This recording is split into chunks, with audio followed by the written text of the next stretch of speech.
이 시간에는 우리가 성령님에 대해서 함께 생각해 보고자 합니다.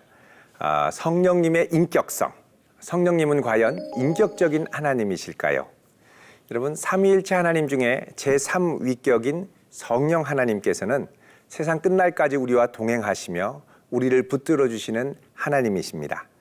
우리가 이런 하나님과 세상 끝날까지 동행할 때 이 하나님을 잘 이해하고 받아들일 필요가 있는데, 우리가 성령님의 그을 이해하는데 그 핵심에 뭐가 있느냐? 바로 성령님을 인격적인 하나님으로 믿고 고백하는 것입니다. 우리가 성령님을 인격적인 하나님으로 믿지 않으면 성령님은 자칫하면 능력, 권능, 힘, 은사 이런 것으로만 생각을 할 수가 있습니다. 그러다 보면 성령님과의 친밀하고 인격적인 교제를 나누기가 어려울 때도 있게 되는 것이죠.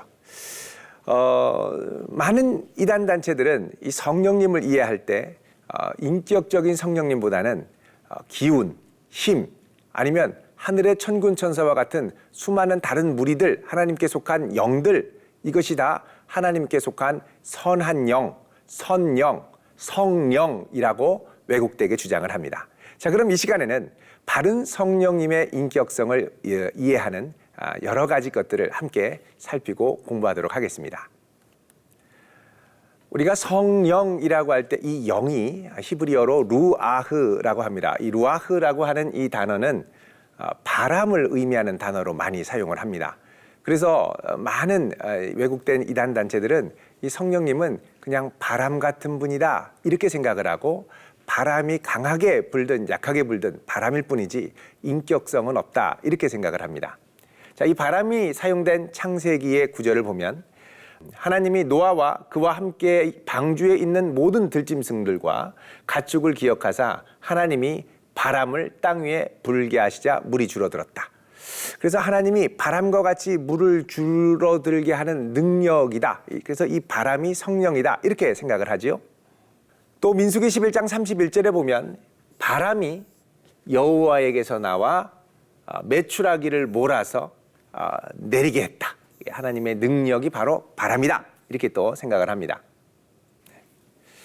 또 이 루하흐라고 하는 이 단어는 기식이라는 의미를 가진 단어로도 해석이 됩니다. 이거는 내가 숨을 쉬는 그 숨결, 이거를 루아흐라고 하죠. 창세기 6장 17절에 내가 홍수를 땅에 일으켜 무릇 생명의 기운이 있는 모든 육체를 천하에서 멸절하겠다 하나님 말씀하십니다. 여기 이제 기운이라는 단어가 등장을 하는데, 이 기운이 바로 하나님께서 주신 생명, 기운, 이게 바로 성령의 능력이다 이렇게 또 주장을 하는 분들이 계시죠. 창세기 7장 15절에도 무릇 생명의 기운이 있는 육체가 둘씩 노아에게서 나와 방주로 들어갔다고 합니다. 여기도 기운이라는 단어가 사용이 되어 있습니다. 그 다음에 영을 의미하는 이 루아흐는 콧김이라는 단어로도 해석이 됩니다. 콧김. 주의 콧김에 물이 쌓이되, 그래서 이 루아흐, 성령은 뭐냐? 하나님의 콧김이다 이렇게까지 이야기를 하지요.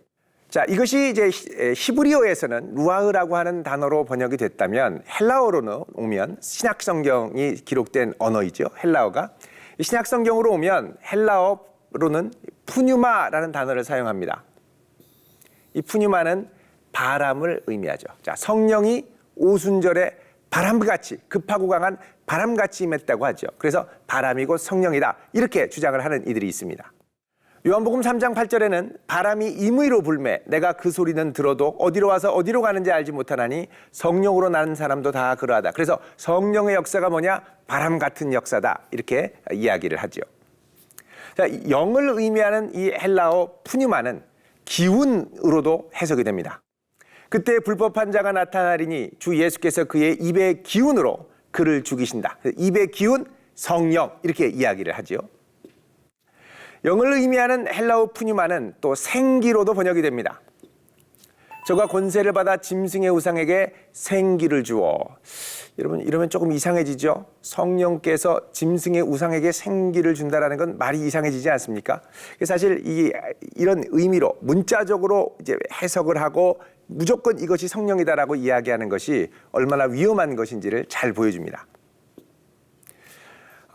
우리가 여태까지 성령께서 바람같이 역사하시는 것을 보았는데 사실 성령님만이 아니라 하나님도 여러 가지 자연 현상과 같은 모습으로 역사하실 때가 있습니다. 호세아 6장 3절을 보면 그러므로 우리가 여호와를 알자 힘써 여호와를 알자 그의 나타나심은 새벽빛같이 어김없나니 비와 같이 땅을 적시는 늦은 비와 같이 우리에게 임하시리라. 자, 여호와가 우리에게 임하시는데 어떻게 임하냐? 새벽빛같이 비와 같이 늦은 비와 같이. 자, 하나님이 임하시는 모습을 비와 같이 임하신다라고 표현합니다. 따라서 성령 하나님을 단순히 바람 또 기식 이런 것으로 이해할 것이 아니라 성령께서 역사하시는 방식이 바람이 부는 것과 같이 그리고 하나님께서 역사하시는 것이 늦은 비와 같이 임하시는 자, 하나님이 임재하시는 모습을 묘사하는 것으로 이해할 필요가 있죠. 자, 또 어떤 단체들은 성령님의 인격성을 인정을 하지만 유일하신 인격성을 부인하는 이단이 있습니다. 다른 말로 하면 성령께서는 거룩한 영, 문자적으로 거룩한 영이기 때문에 이 거룩하다라는 건 뭐냐? 하나님께 속했다. 그래서 이들은 하나님께 속한 영들, 천사, 그리고 하늘에 있는 순교자,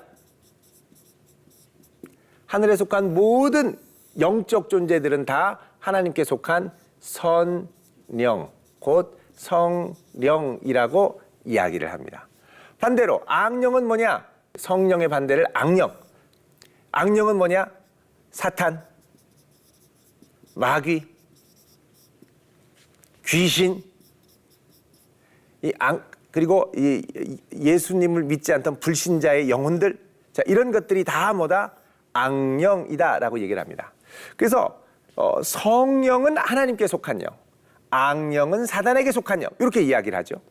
그러나 여러분, 성령을 이해할 때 우리가 아주 중요한 부분이 있습니다. 그것은 성령은 결코 이 모든 무리를 가리키는 분이 아니라 The Holy Spirit, 유일하신 성령님이라고 성경에서 말씀한다는 사실입니다. 그래서 성경 속에서는 성령을 말씀할 때 항상 정관사가 들어옵니다. 정관사가 The Holy Spirit, 헬라어 성경에는 호라고 하는 단어를 사용하죠. 그래서 그 성령이라는 건 한 분 성령님을 말씀하는 것이죠. 뿐만 아니라 성경 속에서는 성령 하나님이 한 분이라는 걸 증거하고 있습니다. 성령님은 하나님께 속한 여러 영들이 아니라 단 한 분 하나님, 성부, 성자, 성령, 삼위 하나님, 한 분 하나님이라고 말씀을 하시죠. 에베소서 4장 4절에 보면 이렇게 말씀합니다. 몸이 하나요 성령도 한 분이시니 이와 같이 너희가 부르심의 한 소망 안에서 부르심을 받았다. 성령이 한 분, 유일하신 한 분이라고 말씀합니다.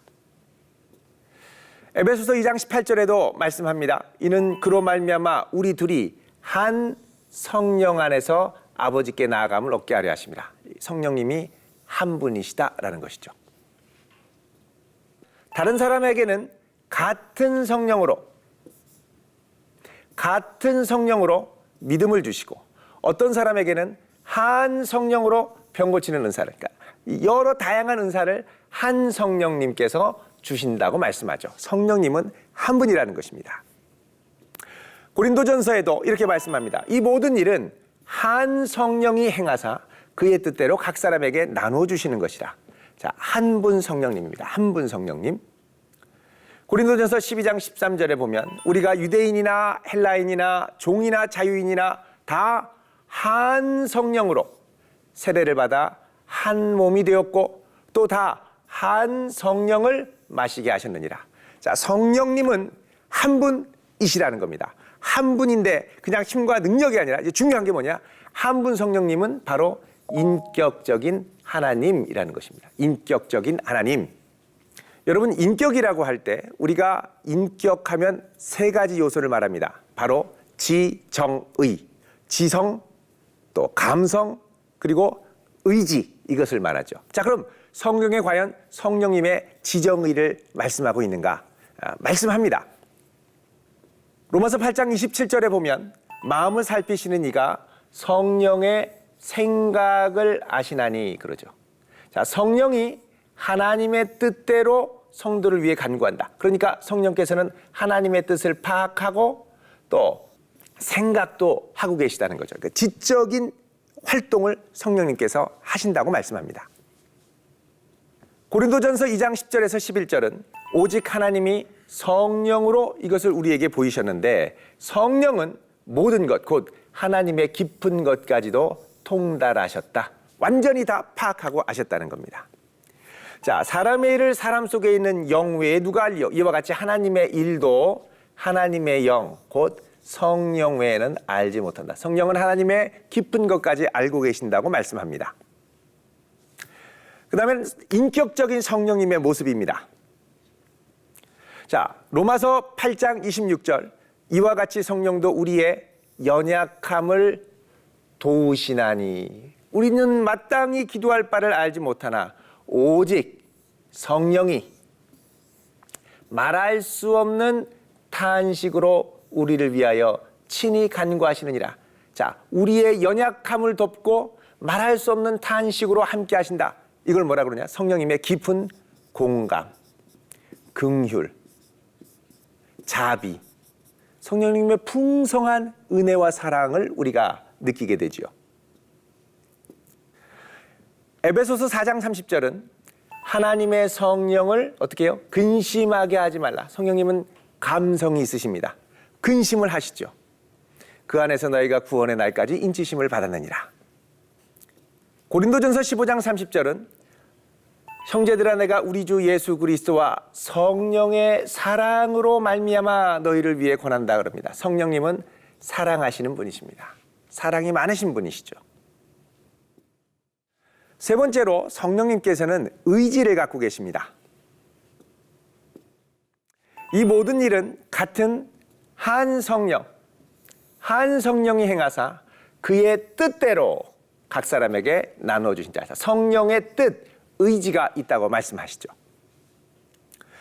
자, 그럼 성령님께서 이런 지정의의 인격을 갖고 어떤 활동을 하시는가, 어떤 인격적인 활동을 하시는가 몇 가지로 살펴보겠습니다.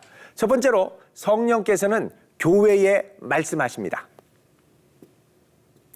귀 있는 자는 성령이 교회들에게 하시는 말씀을 들을지어다. 자, 성령께서 교회에게 말씀하십니다. 성령님께서 말씀을 하시는 인격적 활동을 하십니다. 자, 그 다음에 성령께서는 가르치는 사역을 하십니다. 보혜사 곧 아버지께서 내 이름으로 보내실 성령, 그가 너희에게 모든 것을 가르치고 너희에게 말한 모든 것을 생각나게 하리라. 성령께서는 우리를 가르치고 생각나게 하시죠. 세 번째로 성령께서는 우리로 하나님을 향하여 아빠 아버지라 부르짖게 하십니다. 너희가 아들이므로 하나님이 그 아들의 영 곧 성령을 우리에게 보내사 아빠 아버지라 부르게 하셨다. 성령께서 우리로 하나님을 향하여 아빠 아버지라고 부르며 친밀하게 나가게 하십니다.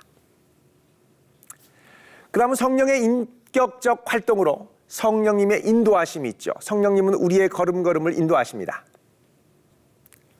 무릇 하나님의 영으로 인도함을 받은 사람은 곧 하나님의 아들이라. 자, 하나님의 영으로 인도함을 받는다고 그러죠. 하나님의 영, 성령께서 인도하십니다. 그 다음은 성령께서는 교회의 일꾼들을 불러서 세우기도 하십니다. 주를 섬겨 금식할 때 성령께서 말씀하십니다. 내가 불러 시키는 일을 위해 바나바와 사울을 따로 세우라. 그래서 바나바와 사울을 교회의 일꾼으로 세워주시죠. 여섯 번째로 성령께서는 모욕당하고 속임을 당하고 회방을 당하실 수 있습니다. 하물며 하나님의 아들을 짓밟고 자기를 거룩하게 한 언약의 피를 부정한 것으로 여기고 은혜의 성령을 욕되게 하는 자가 당연히 받을 형벌은 얼마나 더 무겁겠느냐. 자, 은혜의 성령을 욕되게, 성령 모욕 받으십니다. 인격적인 하나님이시죠. 여기서는 이렇게 말합니다. 사도행전 5장 3절 아나니아야 어찌하여 사탄이 내 마음에 가득하여 내가 성령을 속였느냐 이렇게 얘기하죠. 성령을 속였느냐.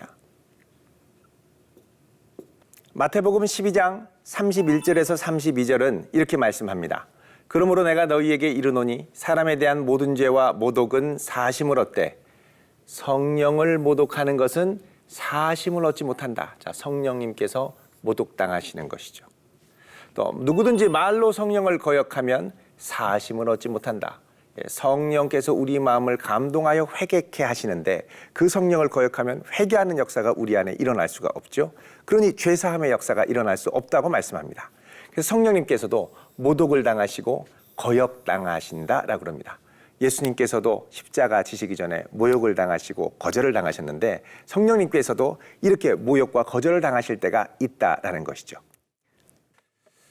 이상으로 우리는 성령님의 인격적인 부분들을 살펴보았습니다. 성령님은 단순한 능력이 아니라 한 분 하나님이시고 우리를 위하여 지정의를 동원하여 사랑하시고 인도하시고 붙들어 주시고 세워주시는 분임을 살펴보았습니다. 여러분, 이 성령님이 세상 끝날까지 우리와 함께 계신다는 것이 얼마나 감사하고 든든한 일입니까? 이 성령님을 더욱 깊이 알아가는 우리 모두가 되기를 바랍니다.